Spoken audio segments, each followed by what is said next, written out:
Cuando saqué a la chica del agua, todavía inconsciente y fría, sus amigos ni siquiera se movieron. Ella apenas me dirigió la palabra antes de irse cojeando. Me fui pensando que aquel rescate era solo un acto reflejo. Pero a la mañana siguiente, llamaron a mi puerta. Allí estaba ella, sonriendo con una bandeja de empanadas. Y lo que dijo me dejó helado. Nunca te di las gracias. Entonces supe que algo en todo aquello no cuadraba. Se llamaba Cole, tenía 34 años y acababa de salir de un divorcio que lo dejó sin dirección y sin fe en las intenciones ajenas. Ese fin de semana en la playa al norte de San Diego, él solo quería desconectar. Pero cuando vio a aquella joven, Gracia, flotando boca abajo y a sus amigos mirando el teléfono, no lo dudó. La sacó, la reanimó y se fue sin decir su nombre. Pensó que aquello terminaría ahí, una anécdota noble para olvidar. Lo que no imaginó fue que ella lo rastrearía usando la matrícula de su camioneta, y que al presentarse en su puerta con un guiso casero, la historia de un héroe anónimo se convertía en algo mucho más extraño y peligroso. Mi nombre es Cole. Para ese entonces, mis amigos me llamaban el que siempre está a mano, el que arregla cualquier cosa, el que responde al mensaje antes de que termine de sonar. Esa mañana de sábado, el sol pegaba como si alguien hubiera olvidado apagar un horno. Marcos, Iván y yo habíamos llegado temprano a la playa de Oceanside, con una nevera y la excusa de alejarnos de nuestras rutinas. Yo cargaba un divorcio de 8 meses que no dolía por el amor perdido, sino por la sensación de haber sido una parada técnica en la vida de alguien. Mi ex esposa, Daniela, me había dicho que yo era demasiado estable, como si la estabilidad fuera una enfermedad. Lo peor es que, mientras me lo decía, yo estaba arreglando la bisagra del armario que ella llevaba meses pidiendo que cambiara. Mientras ellos armaban las sombrillas, yo me quedé mirando el mar como se mira a un desconocido. La playa estaba tranquila, con grupos dispersos de universitarios, familias con heladeras demasiado grandes y un grupo de unos 6 chicos que se reían demasiado fuerte cerca de la orilla. Entre ellos una chica delgada, de pelo castaño recogido en un moño que se estaba deshaciendo con el viento. Algo en ella llamaba la atención, no por su belleza, sino porque reía distinto a los demás. Un poco más contenida, como si estuviera escuchando su propia risa antes de soltarla. A la media hora, Marcos señaló al agua con el mentón. Esa chica lleva mucho rato flotando. No era flotar, era un cuerpo boca abajo, con los brazos extendidos de una forma que no tenía nada que ver con el juego. No había aspavientos, no había gritos, una quietud mecánica, casi ensayada. Corrí antes de pensarlo. El agua estaba fría como el acero. Cuando llegué hasta ella ya no se movía en absoluto. La sujeté del mentón y empecé a nadar hacia atrás, sintiendo que el corazón me taladraba las costillas. En la orilla, la gente por fin reaccionó. Sus amigos estaban allí, de pie, con los teléfonos en las manos y una parálisis que no era miedo, era otra cosa. Uno de ellos, un tipo de camiseta hawaiana, dijo en voz alta: «Otra vez se pasó de copas. Otra vez». Esa palabra me golpeó más que el agua fría. Le hice compresiones torácicas durante casi un minuto. Cuando por fin tosió y escupió agua salada, lo primero que vio no fueron sus amigos apiñados sobre ella, sino a mí, empapado y con la respiración aún desordenada. Uno de sus acompañantes me dijo: «Gracias, amigo, nosotros nos encargamos». Ni siquiera miró a la chica. Me di la vuelta sin pedir nada. Iván me alcanzó una toalla. «¿Estás bien?». Asentí, pero no era verdad. La indiferencia de aquellos tipos me había dejado una astilla de rabia que no sabía dónde guardar. La chica se fue caminando con ayuda, sin despedirse. Nosotros recogimos nuestras cosas al rato. Yo quería irme, pero me quedé para no parecer demasiado alterado. De vuelta en casa, un apartamento pequeño con más cajas de mudanza que muebles, no pude dormir. El techo parecía más bajo de lo normal. La imagen de la chica flotando y la frase «otra vez se pasó de copas» me devolvían a una época distinta, a una versión de mí mismo que había pasado años justificando a alguien que nunca pidió ser salvada. Daniela solía decir después de cada discusión que yo era demasiado bueno para ser real, y yo, idiota, lo recibía como un cumplido. Amaneció con una luz blanca de esas que anuncian días calurosos. Yo estaba terminando un café mal preparado cuando sonó el timbre. Abrí sin mirar por la mirilla, un descuido que pagaría con creces. Allí estaba la chica de la playa. Llevaba un vestido claro, el pelo mojado pero peinado, y una bandeja de empanadas caseras que olían a horno recién encendido. Sonreía con una mezcla de gratitud y timidez, pero sus ojos escrutaban mi cara como si estuvieran leyendo un mapa. «Buenos días», dijo. «Creo que te debo esto. Y unas cuantas palabras más». Me quedé sin respuesta. Mi instinto de hombre que ya no confiaba en las atenciones gratuitas me dijo que aquello no era normal, que nadie rastrea una matrícula a menos que quiera algo más. Le pregunté cómo me había encontrado, y me respondió con naturalidad. «Memoricé tu placa mientras te ibas». Le pedí a un amigo que trabaja en tránsito que buscara la dirección. No fue difícil. Lo soltó como si fuera lo más lógico del mundo. La invité a pasar solo porque la bandeja de empanadas era una ofrenda difícil de rechazar. Se llamaba Gracia, un nombre que no encajaba con la negligencia de sus amigos, ni con la frialdad que yo le había visto en la playa. Me contó que estaba estudiando diseño gráfico, que vivía con sus padres en un barrio residencial de Carlsbad, y que aquel grupo de la playa eran compañeros de clase que apenas conocía. Mientras hablaba yo observaba cómo sus dedos se movían sobre el mantel, dibujando formas invisibles. Había algo en ella que no terminaba de encajar, una madurez precoz o una tristeza bien disimulada. Comimos en silencio unos minutos. Luego me dio las gracias, de verdad, con una solemnidad que me hizo sentir incómodo por desconfiar. Antes de irse, escribió su número en una servilleta y la dejó sobre la mesa. «Por si algún día quieres que te invite yo a ti». La puerta se cerró tras ella, y el apartamento volvió a oler a soledad. Miré la servilleta durante un largo minuto. Mi ex esposa me había enseñado que los gestos amables suelen venir con una factura escondida. Así que hice lo que me pareció más prudente. Arrugué la servilleta y la tiré a la basura. No porque no me gustara Gracia, sino porque no quería volver a ser la tabla de salvación de nadie. Esa noche, mientras preparaba la cena, volvieron a llamar a la puerta. Esta vez sí miré por la mirilla. Gracia estaba allí, con los brazos cruzados y una expresión que ya no era dulce. Había encontrado la servilleta en el cubo de basura del porche, arrugada pero intacta. No gritó, solo dijo algo que me dejó clavado al suelo. «Si no querías llamarme, me lo dices a la cara, pero no me tiras como si fuera una oferta que no pediste». Y entonces, sin esperar invitación, añadió: «Mañana me llevas a cenar, en público. Nada de esconderte». Cerró la puerta ella misma al salir. Yo me quedé apoyado contra la encimera, sintiendo que el suelo se movía bajo mis pies. No sabía qué era más increíble, que me hubiera encontrado, que hubiera rebuscado en mi basura, o que yo, por primera vez en meses, sintiera un pellizco de vida donde solo había apatía. 3 días después, la llevé al italiano de Oceanside. No porque quisiera, sino porque no encontré una excusa que no pareciera un insulto. Gracia apareció con un vestido azul como el agua tranquila y el mismo brillo de quien tiene demasiado que agradecer. Yo, en cambio, llegué con los bolsillos llenos de desconfianza, esperando que en cualquier momento la cena se torciera en una lista de reproches o en una petición disfrazada. Pero no, habló de su infancia en Carlsbad, de una casa con jardín y expectativas altas, de un padre cirujano y una madre que medía el amor en diplomas. Me dijo que aquellos amigos de la playa eran compañeros de una carrera que ella no había elegido, y que aquella mañana casi se ahoga porque se quedó flotando a propósito, para ver si alguien se daba cuenta de que estaba harta. La escuché sin interrumpir.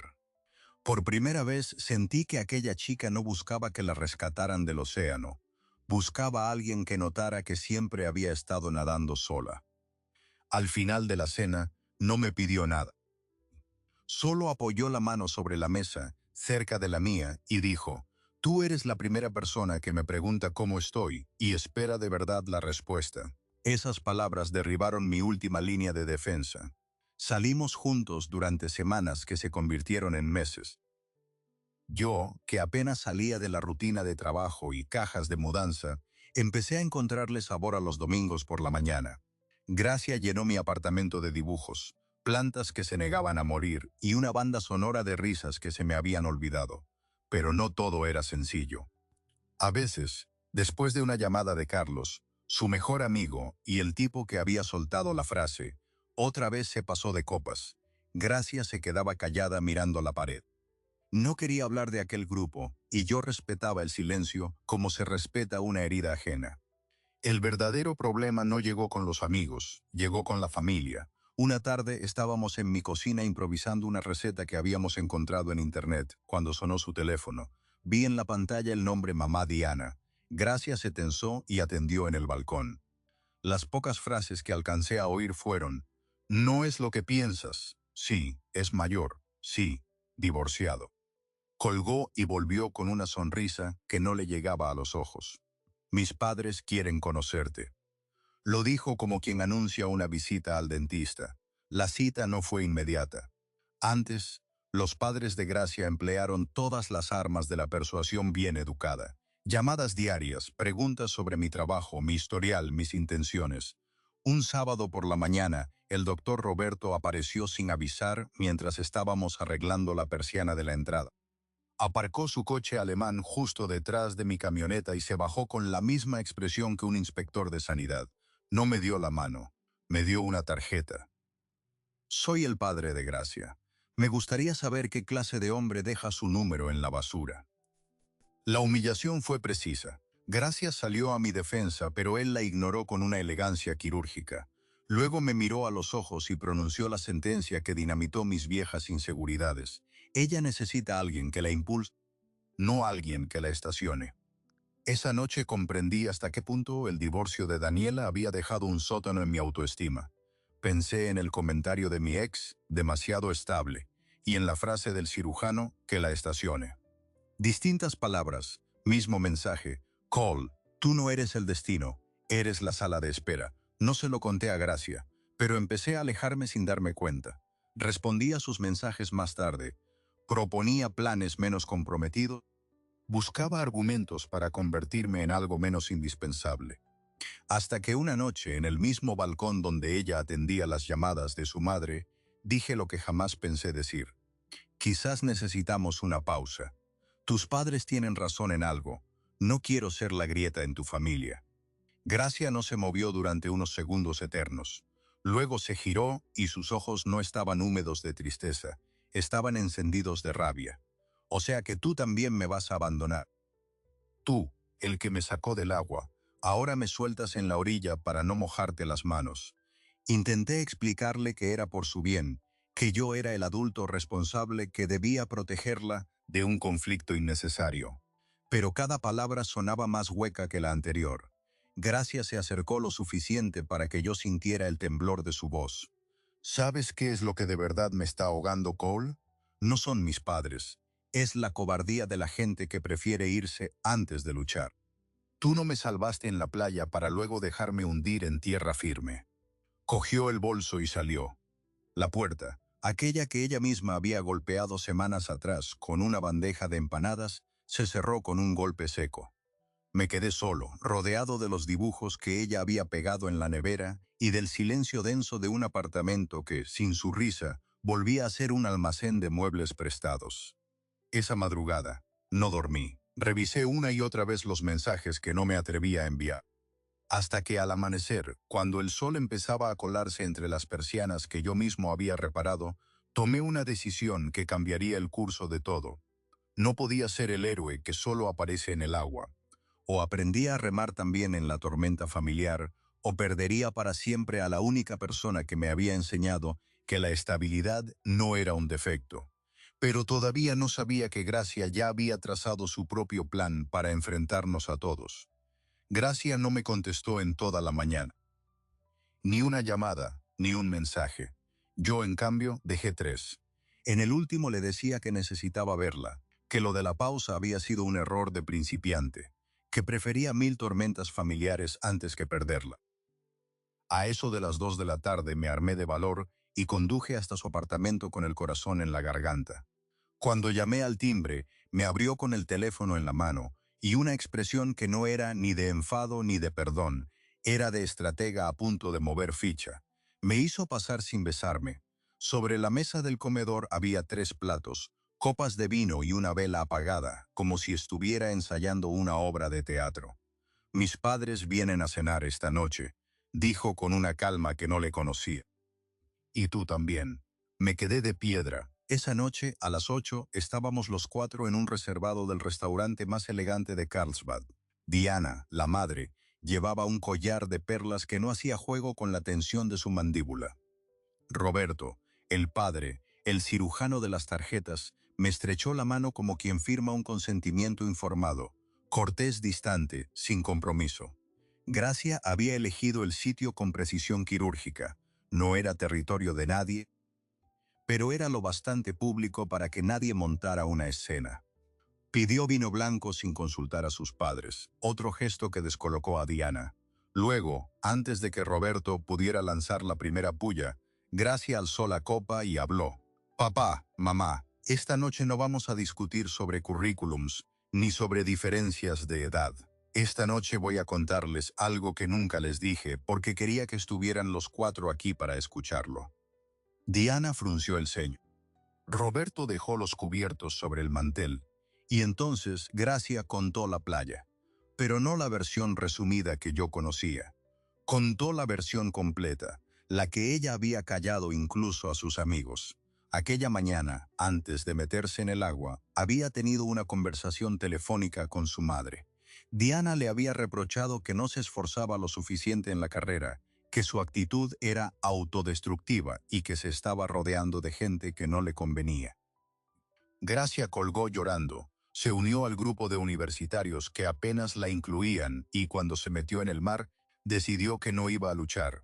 Flotar boca abajo no fue un accidente ni una borrachera, fue una renuncia. Lo contó con una serenidad que heló la sangre. La madre se llevó la mano a la boca. Roberto palideció. El silencio del comedor privado era tan denso que podía oírse el hielo derritiéndose en las copas. Gracia con Dios me hundía. Mis compañeros grababan o miraban el móvil.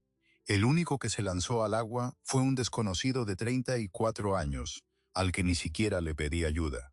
Me sacó, me reanimó, esperó a que llegaran los socorristas y se fue sin decir su nombre. No pidió un like, no pidió un agradecimiento, no pidió nada. Diana ya no disimulaba las lágrimas. Roberto mantenía la mirada fija en el mantel, pero sus nudillos estaban blancos de apretar la servilleta. Gracia alargó la mano hasta posarla sobre la mía, encima de la mesa, a la vista de todos. Ese hombre es Cole, el mismo que ustedes llevan semanas llamando poco ambicioso, demasiado mayor, una fase. El mismo que anoche intentó dejarme porque creyó que así me protegía de ustedes. Así que ahora les pregunto, papá, mamá, ¿quién estuvo a punto de ahogarme? ¿Él o la presión que ustedes pusieron sobre mí? El restaurante siguió ajeno a la bomba que acababa de estallar en aquella mesa. Diana rompió a llorar sin ruido, como quien aprende a hacerlo en quirófano. Roberto se quitó las gafas y las limpió con una lentitud exasperante. Cuando volvió a colocárselas, su voz era una rendija. No sabíamos nada de eso. No, respondió Gracia sin piedad, porque nunca preguntaron, solo exigieron. Yo quise intervenir, decir algo que aliviara la tensión, pero Gracia me apretó la mano con fuerza. No era mi turno. Esa noche el guión lo escribía ella. Diana fue la primera en romper la formación médica de la familia. Se levantó, rodeó la mesa y abrazó a Gracia con una fuerza que delataba años de palabras no dichas. Perdóname, hija, perdóname por todo. Luego, sin soltarla, me miró a mí por encima del hombro de Gracia. Sus ojos estaban arrasados, pero en ellos había algo nuevo, gratitud. Cole, dijo mi nombre como si lo estrenara. No sé cómo agradecerte que mi hija siga viva, y siento mucho cómo te hemos tratado. Roberto permanecía inmóvil. Vi en su rostro la lucha entre el orgullo del cirujano que nunca se equivoca, y el padre que acababa de descubrir que casi pierde a su hija por su propia ceguera. Entonces hizo algo que jamás habría imaginado. Se puso de pie, alisó la chaqueta y me tendió la mano. Esta vez no fue un saludo frío, fue un puente. Usted le salvó la vida a mi hija. El resto son detalles. Se la estreché sin apartar la vista. Sabía que aquella batalla no estaba ganada del todo, pero habíamos tomado la colina más alta. El resto de la cena transcurrió en un tono distinto. Ya no era una negociación armada, era un alto el fuego con sabor a oportunidad. Diana preguntó por mi trabajo y por primera vez escuchó la respuesta sin buscarle el defecto. Roberto pidió otra botella de vino y cuando Gracia se ausentó al baño, me dijo en voz baja: «No soy buen padre si no protejo a mi hija, pero quizás protegerla también es aceptar que ella elija bien». Asentí. Yo también tuve que aprender que no soy un proyecto, sino alguien que la quiere. La comida terminó cerca de la medianoche. En la puerta del restaurante, Roberto me ofreció su tarjeta, la misma que me había lanzado como un insulto el día que apareció en mi casa. Esta vez es por si necesita algo. De verdad. La guardé en el bolsillo, no sin antes intercambiar una mirada con Gracia que lo decía todo. Habíamos sobrevivido a la primera cena familiar, pero lo que ninguno de los cuatro sabía era que aquella tregua era solo el prólogo de un terremoto mayor. Porque a la mañana siguiente, Diana se presentó en mi apartamento con una caja de cartón en las manos y una petición que cambiaría nuestras vidas para siempre. A la mañana siguiente, todavía con el eco de las palabras de Gracia resonando en el silencio del comedor, sonó el timbre de mi apartamento. Eran apenas las 7:30. Abrí con el semblante de quien no ha dormido y se encontró con Diana al otro lado de la puerta, maquillaje corrido, un clavel en el ojal de la chaqueta y una caja de cartón entre las manos. Sin pedir permiso, entró, dejó la caja sobre la mesa y tomó aire como si llevara horas ensayando. «Anoche mi hija me contó que casi la pierdo», dijo con la voz quebrada pero firme. «No por una ola, no por una corriente, por mí». Se sentó sin esperar invitación y señaló la caja. «Esto es para ti, Cole, y no es un regalo, es una llave». Abrí la caja con la precaución de quien teme encontrar un juicio dentro. Dentro había álbumes de fotos, cartas de la infancia de Gracia, algunos dibujos escolares, pero lo que me congeló fue una acuarela infantil, enmarcada torpemente, donde una figura de hombre sostenía a una niña sobre el agua. En la esquina, con letra redonda y temblorosa, la palabra Salvador. Diana señaló el dibujo, y sus ojos volvieron a llenarse. Gracia lo pintó a los 7 años, después de ver un reportaje de socorristas. Siempre dijo que un día llegaría alguien a sacarla del agua. Yo creía que era una fantasía. Ahora sé que era una profecía. La historia empezó a cerrarse delante de mis ojos. Aquella mañana en la playa no había sido casualidad. Para ella era la confirmación de una esperanza infantil. Yo, que había creído ser un simple peatón con reflejos, me convertía en la figura que su mente había dibujado décadas antes. Diana apoyó la mano sobre la caja y continuó. «Roberto y yo hemos pasado la noche en vela. Hemos decidido que no vamos a interponernos más. Pero necesito pedirte algo, Cole, algo que va más allá de una bendición». Hizo una pausa y por primera vez vi a la cirujana de voces suaves que había detrás del personaje. «Quiero que te la lleves, que viváis juntos, no como una huida, sino como un principio. Que le enseñes que la estabilidad no es una cárcel, que le muestres que se puede ser feliz sin estar de puntillas todo el tiempo». Me quedé sin palabra.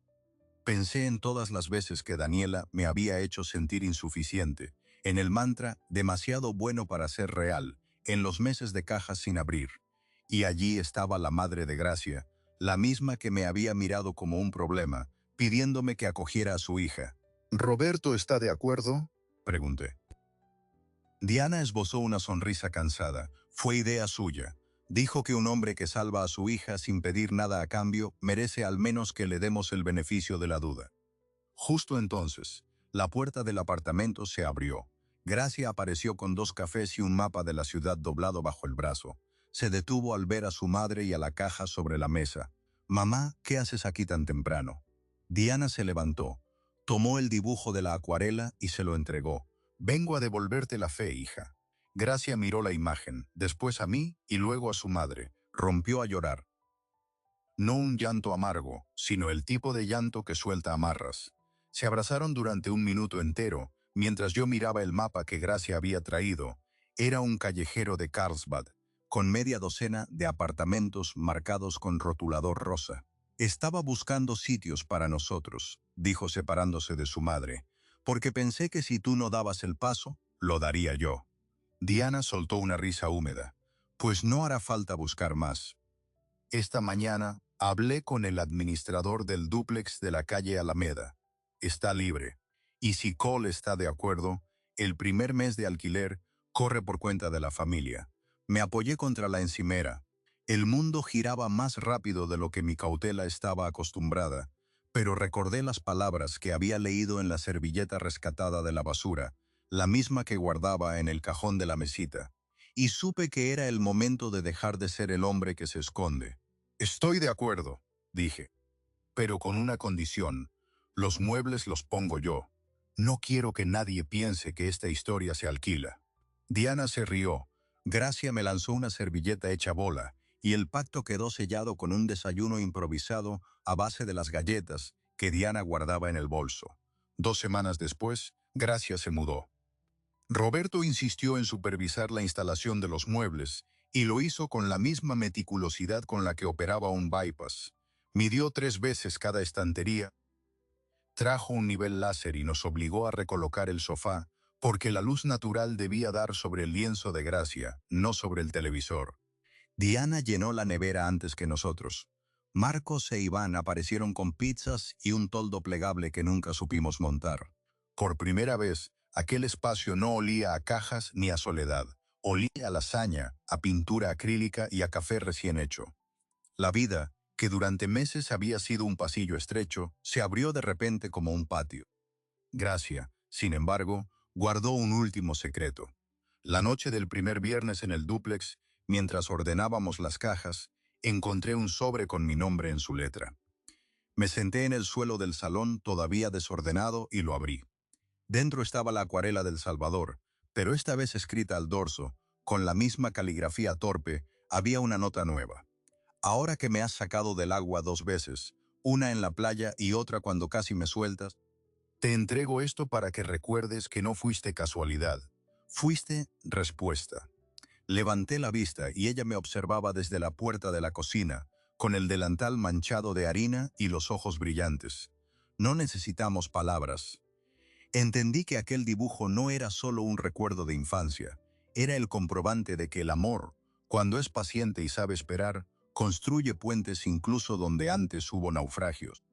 Los meses siguientes tejieron una cotidianidad que ni Gracia ni yo habíamos saboreado antes. Ella terminó diseño gráfico y montó un pequeño estudio en el cuarto de invitados. Yo abrí mi propio taller de reformas, con Roberto como primer inversor silencioso y la promesa de no volver a hablarme con tarjetas de visita.